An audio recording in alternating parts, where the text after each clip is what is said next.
Hello everybody, welcome back to the channel. So today I have a budget video. I didn't do one last week just because it was Christmas and it was Christmas weekend.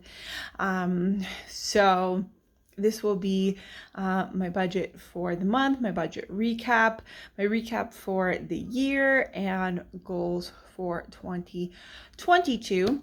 Anyone who is new, haven't seen my budget videos, definitely I will try and put it up there, my previous budget video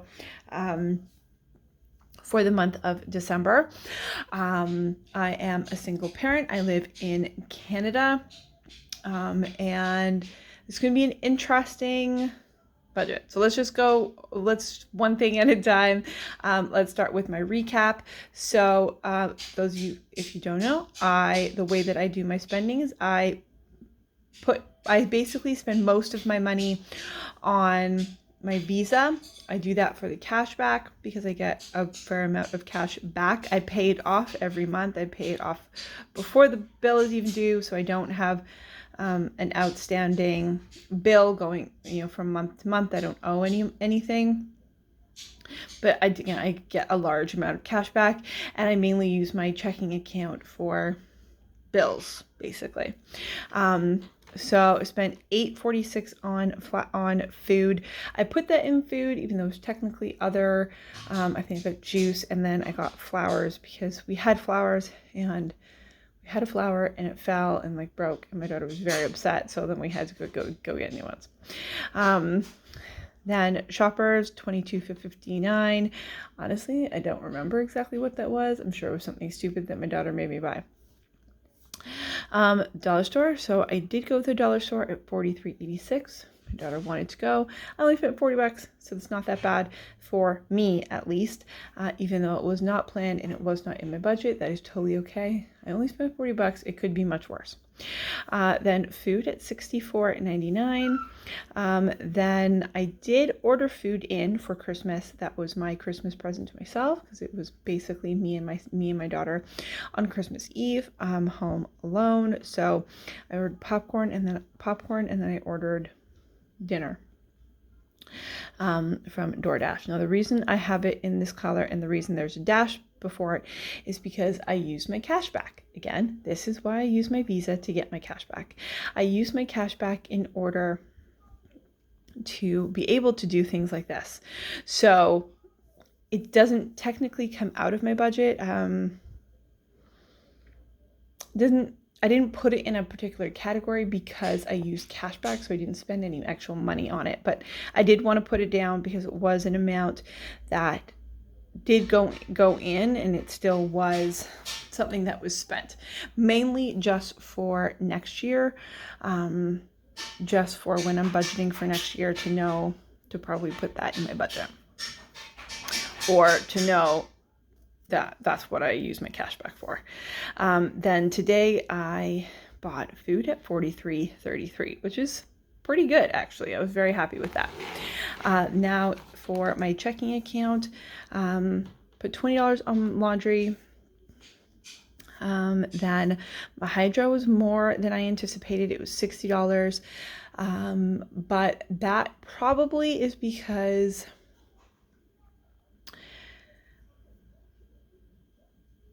in November, they didn't have heat. They didn't have the heat on. It was so cold in my house. So, using all of the things, right, in order to warm up. So, including a heater. So, that's probably why it is more for that particular reason, because again, basically the heat was not on for November. Don't know why. It's definitely on now, so now it's totally fine. So I'm hoping that next month it'll be back down to my regular amount. My cell phone was regular amount at $80. I definitely know why this is $80. Basically, I'm paying off my phone, so I have until April to pay it off.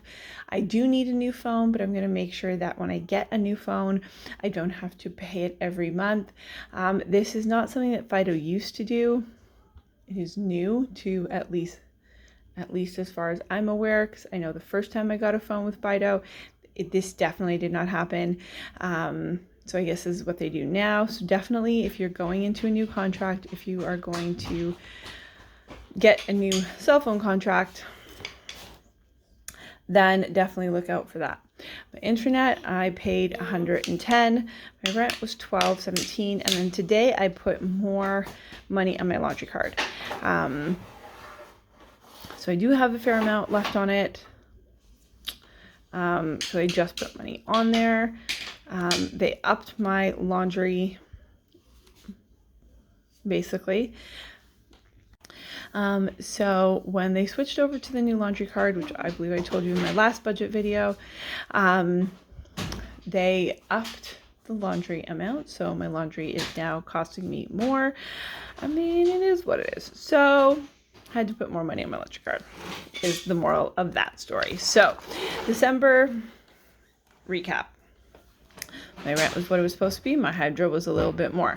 Transportation, I definitely did put money to my transportation. I definitely spent something, and I just don't know where the total went.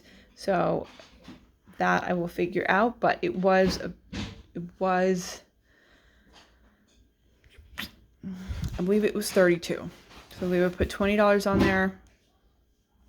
I put $20 on there, and then there was a $12 train ride. My cell phone was $80. Internet was $110. I'm actually going to put 32 on here while I remember, because otherwise I will forget. Okay. Food was under at $2.62, which is great. True Local, it was basically the exact amount that I budgeted for it, $140. I have suspended it for next month. I'm probably going to do every other month, just because I have a lot of meat and stuff like that in my house, and just want to use what I have. So I'm going to pause it for January. Other amount was definitely a little bit more, actually not that much more, so I didn't do that bad. But at the dollar store, I spent $50. I spent more, which I mean is okay. It is what it is. Laundry was more at $10. By $10, sorry. And then my subscription was a little bit more, just $9 over.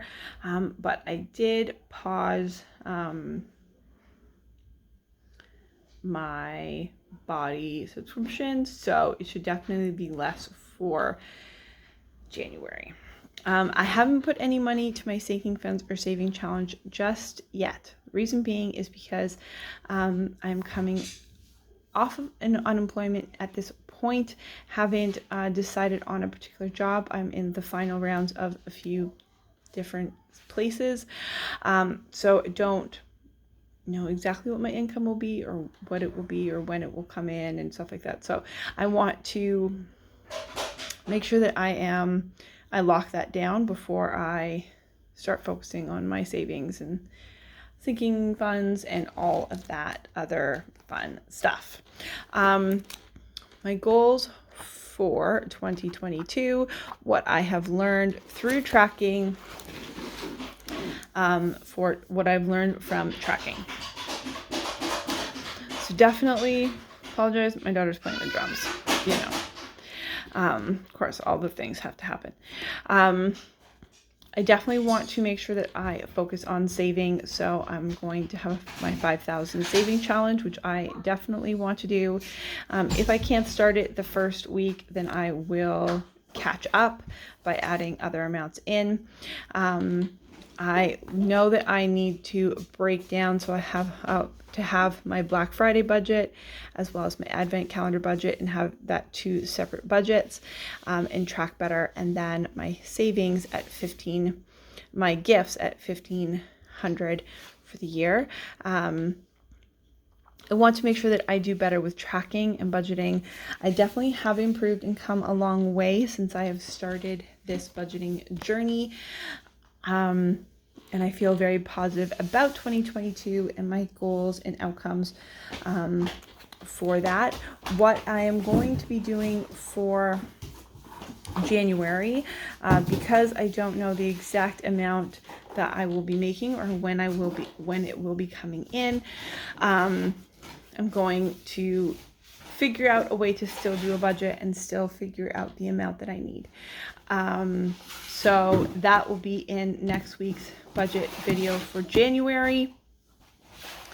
I definitely feel like because of this tracking sheet that I have a better understanding of my money and where my money goes and how my money is spent. And I want to be very conscious of it. I know that once I'm making a little bit more, I'll be able to focus on my goals. When you are on really low income, trying to cut down like a lot can be very hard, especially for me, someone who likes to spend money. So when I am making a decent amount, I feel like it'll be a lot easier for me to track and to be able to save more. My goal is to be able to save a lot more than I normally do. Saving is not my thing. I am a spender. I am not a saver. That's just who I am. So from a spender, it is definitely still possible. This $5,000 challenge is very doable, I feel like, and this is going to be my goal, to save that much for 2022. Thank you very much for watching. Definitely like the video and subscribe to the channel to see more, and I will see you in the new year.